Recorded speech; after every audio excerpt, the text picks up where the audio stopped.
Generational curses, the battle is won. Everything that the devil tried, the battle is won. Sickness, diseases, every issue that we gotta go through, the battle is already been won yesterday. The battle is already been won yesterday. He can heal the sick. He can raise the dead. He can heal our bodies. There is nothing that the devil can do that God has not already been before us.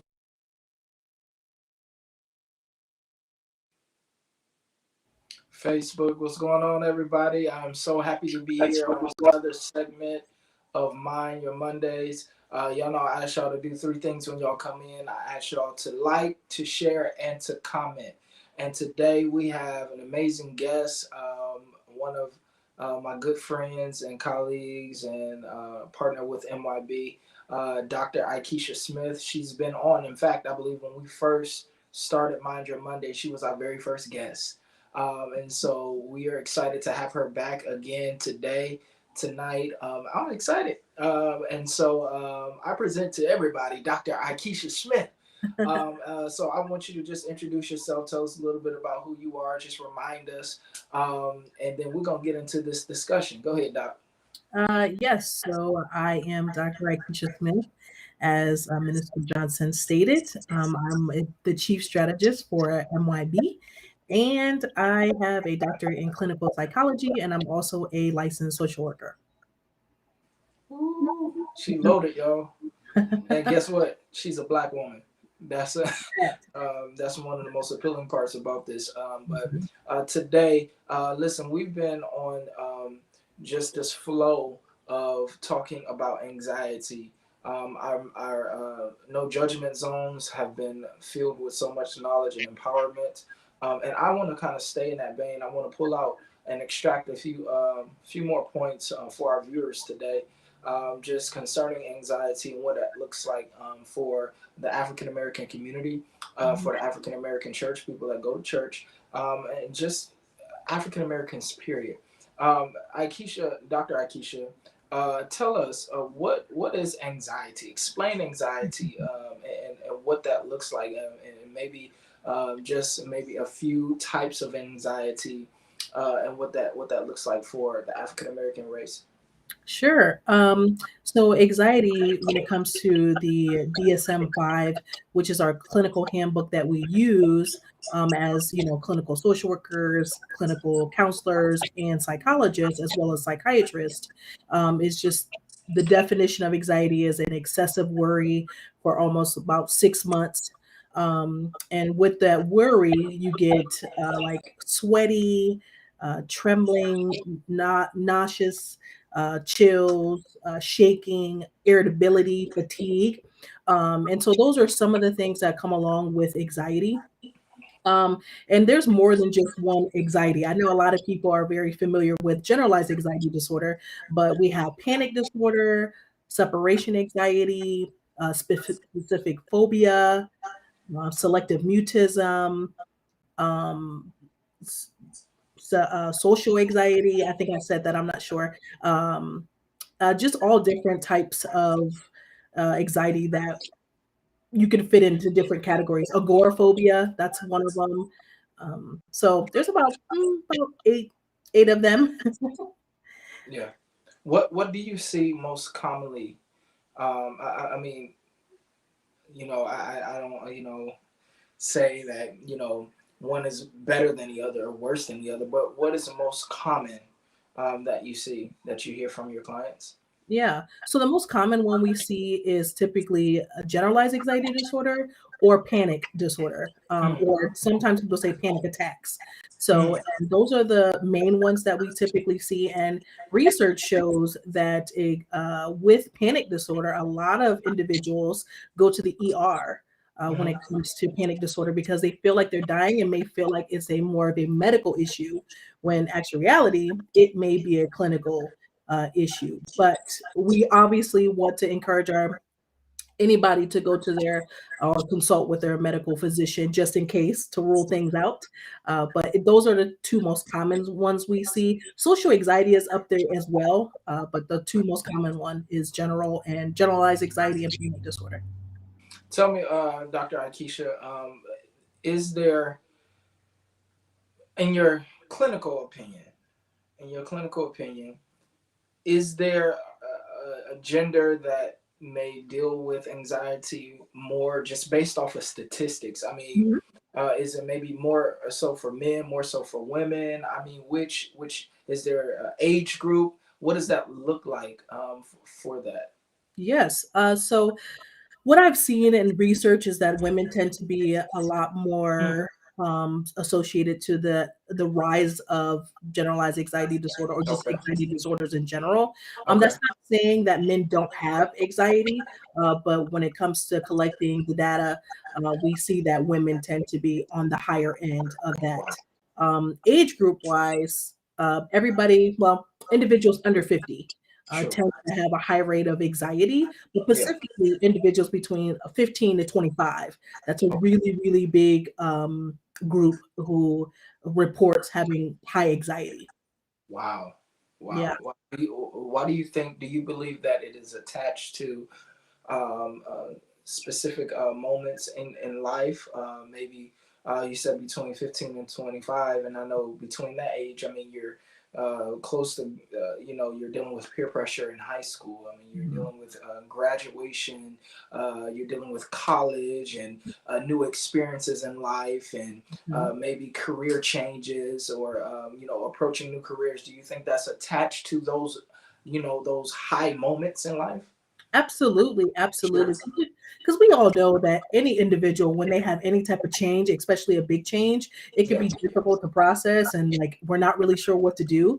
And Sure. so when it comes to that age group, absolutely, there's so many not only transitions going on, but there's a lot of developmental changes going on. Sure. So that can be scary to not only the person, but also their family members, their Sure. caregivers.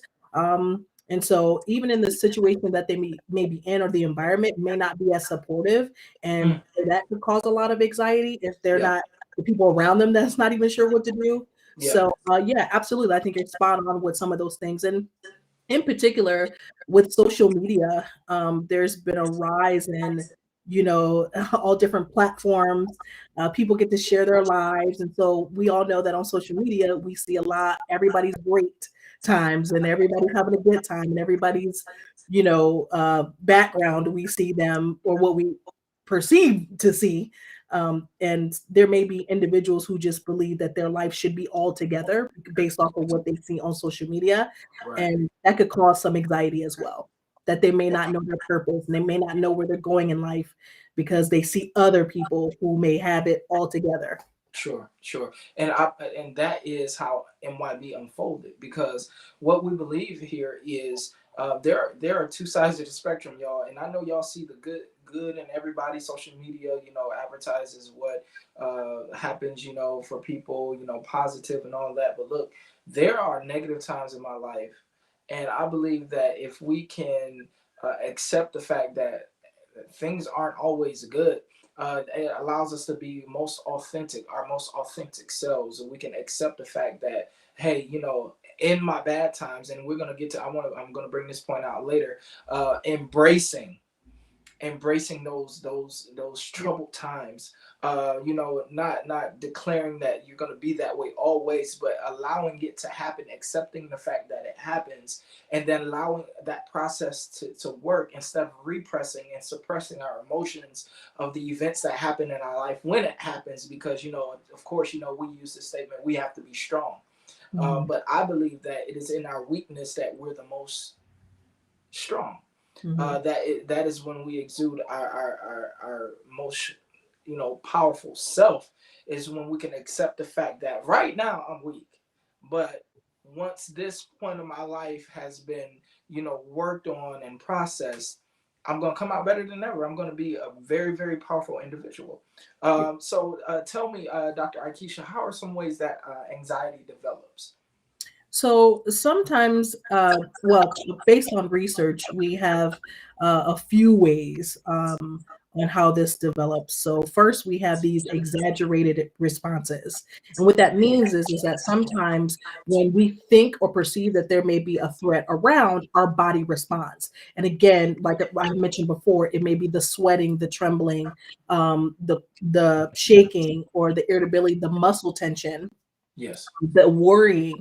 So those type of things tend to happen when we have excessive worry, and then these exaggerated responses are manifestations of our thoughts of thinking we're in danger. Hmm. Another way anxiety tends to develop is through genetics, uh, Hmm. hereditary. A lot of times people miss that part, but there is an aspect of this that can be hereditary through generations. So Wow. there is another way that anxiety can develop. Yes. Um, Also, and lastly, brain functions. If you are a living person and your body works, those things in your brain work as well. And so our biggest one is the Amy, is what I call her, the amygdala. She is responsible for your emotional reprocessing, which is basically letting you know if you're under a threat. And Yes. she goes off all the time. So the Amy is very, very important, or the amygdala is very important in the brain. And there's other components like the hippocampus and the prefrontal cortex. However, the amygdala is a huge aspect or a huge component of anxiety developing. Yes. Yes. Because, you know, I mean, once Mhm, the hippo occurs, we tend to go straight down to Amy mhm. instead of going to our frontal cortex Yeah, uh, to allow us to process what's going on. Hey, the cortex is that's powerful. it is. That's powerful because listen, um, there is, don't you know, like, and this is for our viewers, don't you know that you have the power to think and manifest? You have the power to think and to manifest. And so through repetitive thinking, that is where your manifestation happens. And that's why God tells us to think on these things, whatever things are lovely, whatever things are pure, whatever things are of a good report. Because when you practice good thinking, then you see that manifestation. But if you're always thinking or replaying something, a traumatic experience in your head, even though that traumatic experience is long gone, you're still replaying it in your head, then you're responding to what you're thinking about. And a lot of times, you know, our behavior are attached to traumas and things that has happened that is we don't even recall the specific details of it, but we're replaying it in our mind. Right. And so we become a prison to that event. We become a prison to that event instead of embracing. At that time, we did not allow ourselves to embrace what happened there, and we repressed and we suppressed, and then we just kept thinking about it, and then we didn't have the opportunity to accept the fact that it happened. You know, and so that's why acceptance is key. Do you believe that? Oh, absolutely. Yes. Absolutely. Sometimes we just have to let our thoughts just, come in, and we have to try to figure out, okay, what are we doing next, instead of letting it take us down. And so I think one of Yes. the things we talked about was how is this serving us in the moment? Hmm. And sometimes our thoughts that we do have that are continue to be excessive, what are we doing with them? Are they Hmm. serving us in this moment that we need? Yes. And so that's a way to kind of think through these thoughts that Yeah. continue to come back repetitive over and over again. Yes. Yes. And it's okay, y'all. Listen, it is okay that Mhm. when that situation happens, allow yourself time to process right then. It is totally fine. Listen, it's okay to not feel okay. Right. It's okay to not feel okay. You know, it's not something that you feel like that you're going to be weak or that you're going to be, you know, a punk or anything like that. Listen, I don't feel okay, and we had a discussion last week on Mind Your Monday with Miss Angelique that some days I'm just not feeling it, and so allow that to come in and say, okay, let's take a deep breath. Boom, you said what's serving me now, and Mhm. when you said what's serving me now, look, there's dreams to be fulfilled. There are goals to accomplish. There's millions of dollars to be made. And if this ain't serving my purpose, I got to see you later. Right. Yeah, you know, I got to see you later because I got to go on and see about what life has for me, and I can't stay here. I can't be where I was a year ago. Right. I'm wasting too much time. It's not serving me anything. So let's deal with this and let's move on so we can be our best self. What are some ways of anxiety? You know, happens. I mean, are attached to traumatic events? Just based on your clinical opinion, um, how is it? How does it happen? Where is it? Where does it start? Sometimes is it with situations that happen in our life? You know, some examples of that. Absolutely. So sometimes we do have these unexpected events happen in our lives. They can Yeah, transition to be traumatic. sure. Sometimes they are not as much. I think I gave the example about just going to an interview.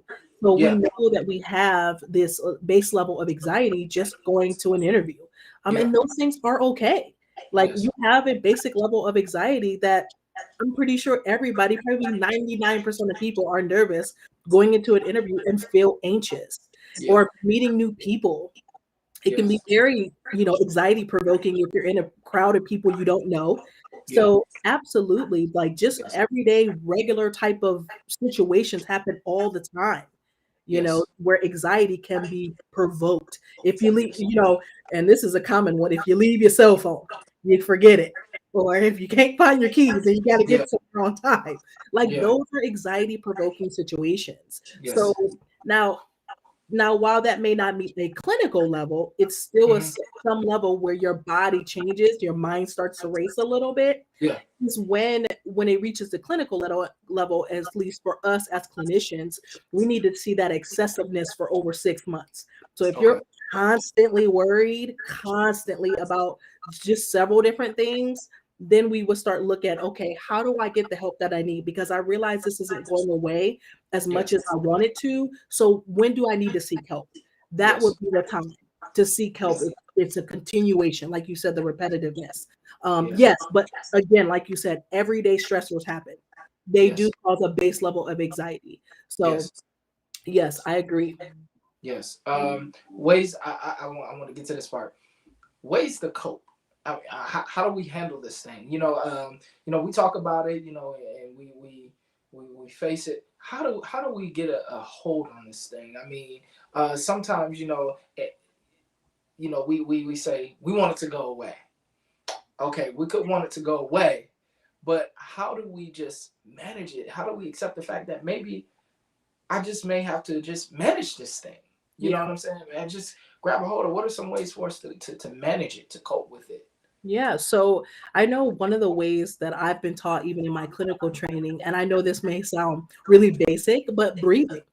Mm, Breathing is a way to help yes, us regulate our anxiety and regulate our bodies so we can yes, manage our anxieties. Because as we talked about before, that exaggerated response is happening, which means you're hypervigilant, everything's heightened.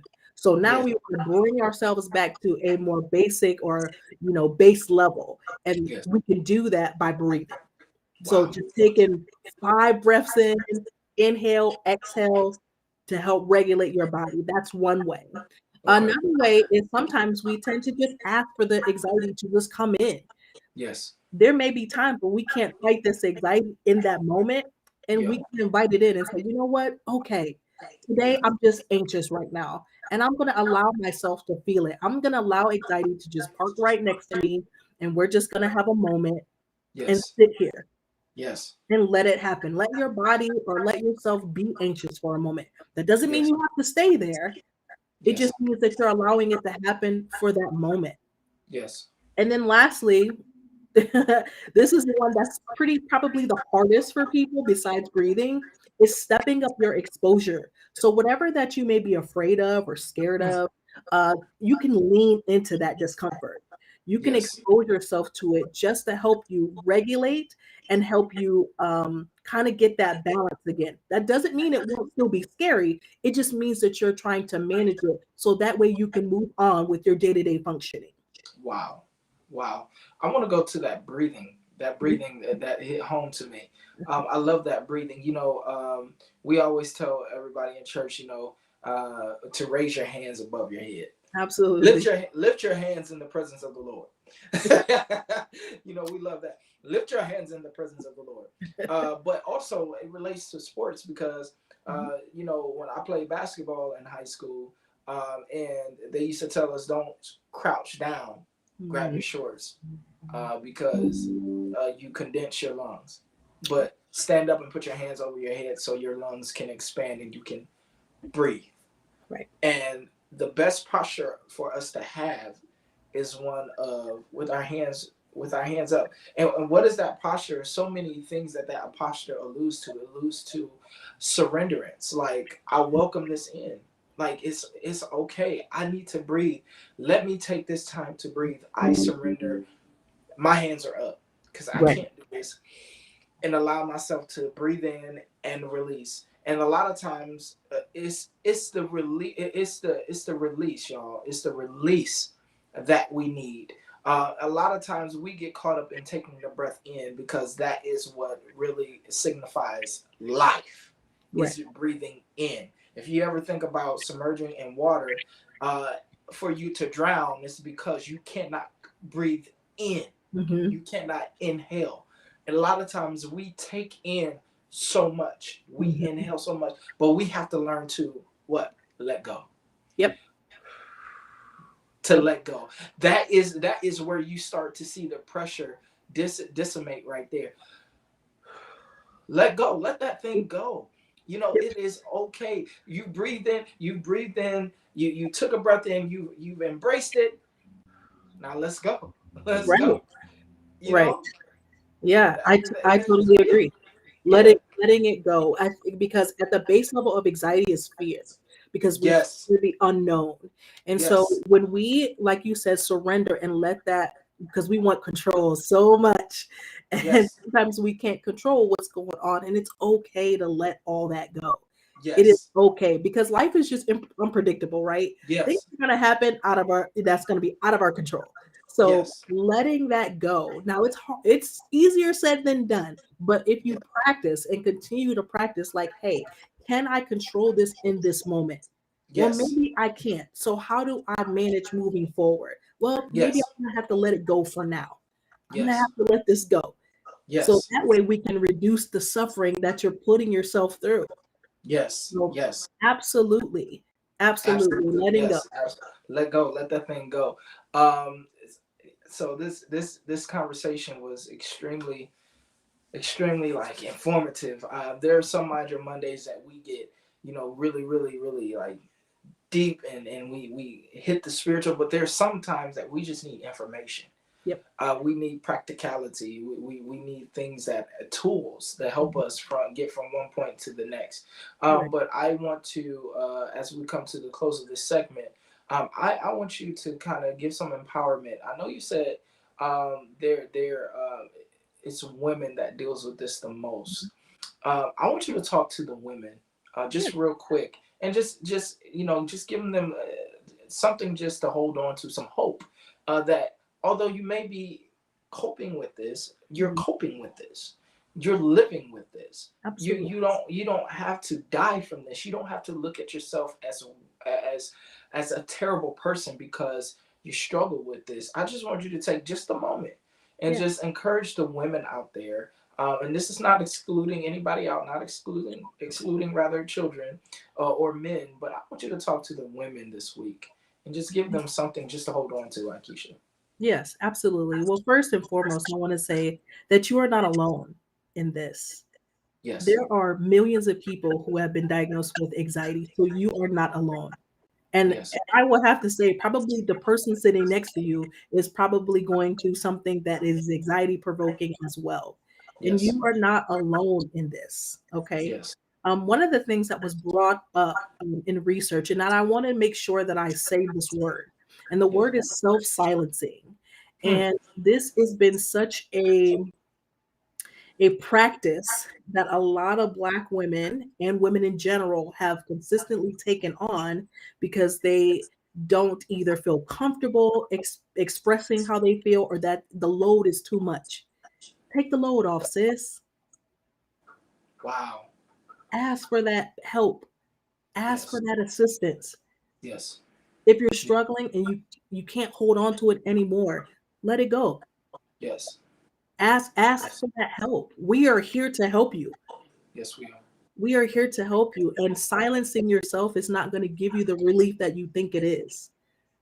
But what can give you the release is understanding that your needs are also a priority. Prioritizing everyone else, yes, you can do that. But how is that serving you? Yes. How can we serve you? Yes. When is it time for you to be served? Wow. Wow. And you know what? I spoke of this earlier today, that 100% of our life and spiritual life is based on confession. Mhm. It's based on us opening our mouth. They say closed mouths don't get fed, but that's a cliche that couldn't be more exaggerated, Mhm. because that is so true. Closed mouths can't get fed. If I don't open up my mouth and express, how am I going to know that? How's someone going to know that I'm hurting? And Right. I believe that God has given us gifts and other people on earth. Mhm. We're waiting to die and go to heaven to see God, and God's like, you see me and your brother and your sister. Like, I made them. I live in them. I created them. They are an extension of me. So I put these gifts on earth for you to glean from, Right. talk, because we are here to help. You have yourself, you have myself, you have a retinue of people that are out there in the world that are ready to help, and Right. you can have help, if you just open up your mouth. And so we want to empower you tonight to open up on this Monday night. We want to Mhm. empower you to open up your mouth, feel liberated to ask for help, because help is here. Right. And we, in all of our power, are going to make sure that we provide every aspect of that help that we can while we're on this earth. While God has given us this vision to fulfill, we're going to run it and we're going to fulfill it to the best of our ability. And that first thing is making sure that we're there for our brothers and sisters when they ask for help. Absolutely. I just want to thank all of you guys for tuning in tonight on this Monday night, for Mind Your Monday. I'm glad to have again my friend. We grew up together. In fact, we grew up in the same church We did. We did. together. And y'all don't know this about Dr. Aikisha, but Dr. Aikisha used to be a mime dancer. Oh my.